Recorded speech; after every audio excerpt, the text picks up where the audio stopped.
but I've been working on some card tricks, some magic tricks, you might say.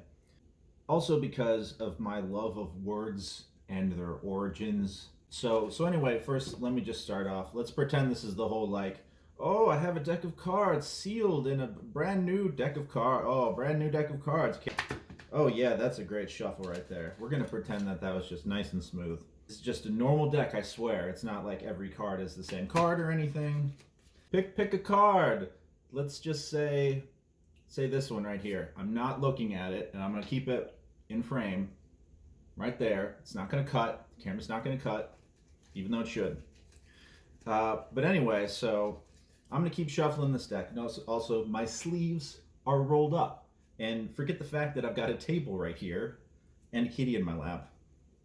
So I'm gonna be shuffling this deck of cards while I tell you a tale. So for the longest time, people have always wondered. They've wondered to me, Jack, I hear card sharp and I hear card shark. Now, which is the proper one? You know, like people say, close to the chest, close to the vest. I'm not going to get into that one. That's a completely separate issue. But anyway, originally the term is card shark.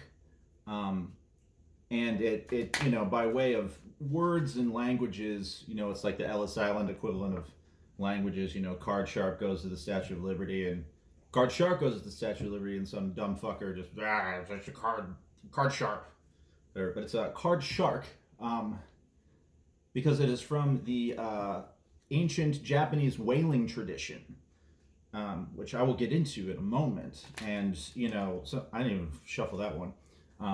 And it's probably due to some, semi-racist not understanding of Japanese versus English, though, whatever. So anyway, Japanese whalers, whaling with a strong tradition in Japan. I'm going to just gloss over any ethical concerns about us, liberal pro-whale types. So it's been going on for hundreds, if not thousands of years. It's a proud tradition. It is a dangerous tradition. But one thing about any sort of fishing expedition, quite literally, is you spend a lot of time on a boat doing nothing. Just sitting around, waiting for the whales to come out and sing their whale songs so you can throw a spear at them. So a lot of times, you're sitting around on the whale boat. The net. Oh, pull the net in. This is a bunch of garbage. It's like, oh shit, we've got something on the hook, and it's a pair of boots.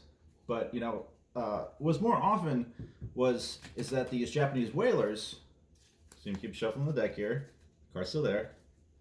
These Japanese whalers, every now and then they would catch a shark, and it was bad luck. And it makes. You gonna go? Okay, bye, Lucy. Now I can breathe. Don't fuck with Snickers, please. Oh, come on. Be nice. Hey, be nice. So, got a household right here. Manage 2 kitties. Fuck. So, it was bad luck to throw a shark back in immediately. 1, because the shark is going to kill some things. And 2, I don't know. You can have a tasty shark later because, whaling expeditions historically, aren't the most well equipped expeditions. So the sailors would take the shark, stick a knife in its head, kill it, and they just have it on the deck of the ship. And so they're sitting around, they're waiting for the Moby Dick to show up, or that's Atlantic Ocean though. I don't know what Pacific. Anyway. So they're sitting around on the deck of the whale ship, and what are they doing? They're sailors. They're playing cards. And what they would do is whatever version of Japanese poker, whatever is the hotness at the time, the Texas Hold'em, which I'm going to assume had not been invented yet, or probably gone by a different name. So the Japanese whalers would sit around a shark, and they'd play cards. And when they would place their bets, they would place their bet in the mouth of the shark. So then, when it came time for someone to win the hand, they would have to stick their hand in the mouth of the shark to grab the winnings.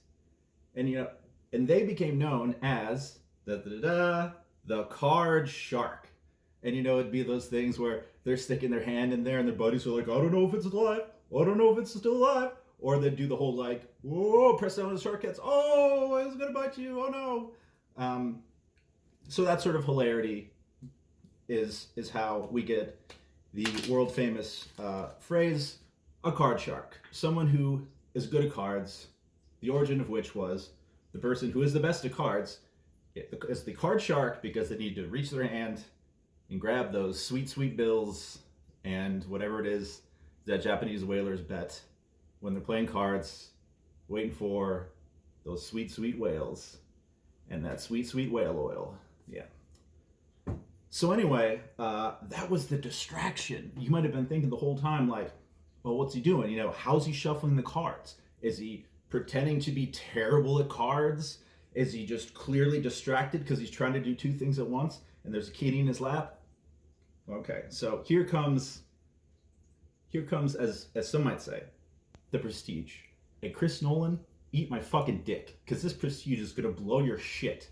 All right, so the whole time, that card, take it out of the deck at the beginning, and now, using my powers gleaned from recounting the tales of card sharks, I'm gonna take this card. What do we got there? 2 of hearts. I was thinking about a 2 of hearts the whole time. And that's the trick. So happy birthday, Mike. And yeah.